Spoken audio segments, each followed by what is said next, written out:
பெண்கள் முன்னிலை இருந்து நடத்தக்கூடிய ஒரு தொழில் தீப்பெட்டி தொழில். இங்கே இந்த ஃப்ரண்ட் ரோவில் வேணால் வெள்ளை சட்டை நிறைய கண்ணில் படுது. அதுக்கு பின்னாடி இருக்கக்கூடிய 4-5 வரிசையில் இருக்கக்கூடிய ஒவ்வொரு பெண்மணிக்கும் என் தலை சார்ந்த வணக்கங்கள். தொழிலை சிறிய தொழிலாக இருந்ததை பெரிய தொழில் அளவுக்கு ஏற்படுத்தி கொடுத்த பெருமை இந்த ஊரில் இருக்கக்கூடிய, இந்த மாவட்டங்களில் இருக்கக்கூடிய ஒவ்வொரு பெண்மணியை சார்ந்தது.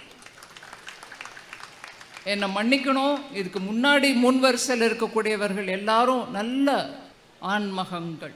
ஆனால் ஒரு பெண் அங்கேருந்து இங்கே இருந்திருக்கணும். அவங்களால் தான் இன்னைக்கு இந்த தொழில் இவ்வளோ தூரம் வந்துட்டு இருக்கு.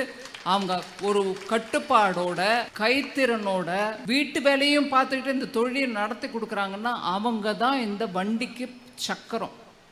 அந்த சக்கரம் இல்லைன்னா இந்த வண்டி நகராது. அதனால இங்க வந்திருக்கக்கூடிய ஒவ்வொரு பெண்மணிக்கும் நான் தலை சார்ந்த வணக்கங்களை தெரிவித்துக் கொள்கிறேன். இந்த தொழிலுக்கு காரணம் நீங்க தான். 2047க்குள்ள இந்த பட்டாசு தொழிலோ இல்ல மேட்ச் இண்டஸ்ட்ரியோ எந்த விதத்துல நம்ம நாட்டு தொழிலுக்கு, வர்த்தகத்துக்கு, நம்ம எக்கானமிக்கு, பொருளாதாரத்துக்கு எந்த விதத்துல நீங்க கான்ட்ரிபியூட் பண்ண முடியும் அப்படிங்கிறத நீங்களே ஒரு வழிவகுத்து ஒரு திட்டத்தை போட்டு அதை கொடுத்தீங்கன்னா அதுக்கு ஏற்ற விதமாக நம்ம என்னெல்லாம் திட்டம் மத்திய அரசின் மூலமா எடுத்துட்டு வர முடியுமோ அதை எடுத்துட்டு வரதுக்கான முயற்சி முழுமையாக நான் ஈடுபட விரும்புகிறேன். இந்த மாவட்டங்கள் முன்னேற்றம் அடைய உங்களுடைய ஒரு தொலைநோக்கு பார்வை, vision with in a document எனக்கு கொடுங்க. அது மக்கள் நீங்க எல்லாரும் சேர்ந்து உட்காந்து திட்டத்தை யோசிச்சு கொடுத்தீங்கன்னா எல்லாருக்கும் உதவும் வகையில் நம்ம ஒரு திட்டம் எடுத்துட்டு வர முடியும்.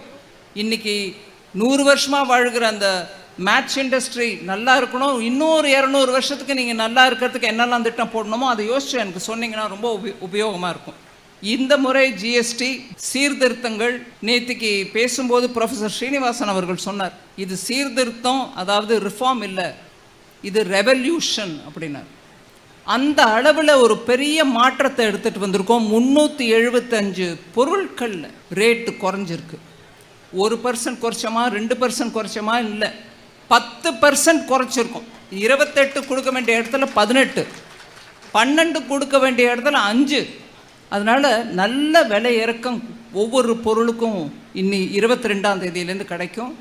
அதில் மக்கள் நீங்கள் எல்லாரும் கூட சேர்ந்து மத்திய அரசின் மூலமாக வரி குறைப்பு கிடச்சிருக்கு. அதில் ஜிஎஸ்டி கவுன்சிலர் இருந்த எல்லா மினிஸ்டரும் சேர்த்து ஒத்துழைச்சு அந்த ஜிஎஸ்டி ரிடக்ஷனை மக்களுக்கு சேர்ப்பிக்கிறதுக்கான முயற்சி நடந்துகிட்ருக்கு.